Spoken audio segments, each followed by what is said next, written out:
O Tabngosok, naranasan mo na bang magmahal, umibig ng lubusan, tipong halos ibigay mo na ang lahat sa isang tao, na akala mo siya na pala ang makakasama mo habang buhay. Tapos, sa isang pagkakataon, ay bigla na lang mawawalan ng saysay? Masakit, no? Halos wala ka nang itira sa sarili mo dahil halos pinuhos mo. Ang dapat ay nagtira ka para sa sarili mo. Tanga natin, no? Tulala, di makakain-depress. Yung tipong wala ka nang ibang magawa o maisip, saan ako nagkulang? Tapos, isisisi mo sa sarili mo, kamumuhian mo sarili mo, sasaktan mo sarili mo.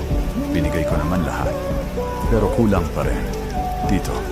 Dito nagsisimula na maging matigas ang ating mga puso, na kapag may magtangkang magmahal ulit sa atin, ay akala natin mauulit lang ang hapdi ng kahapon.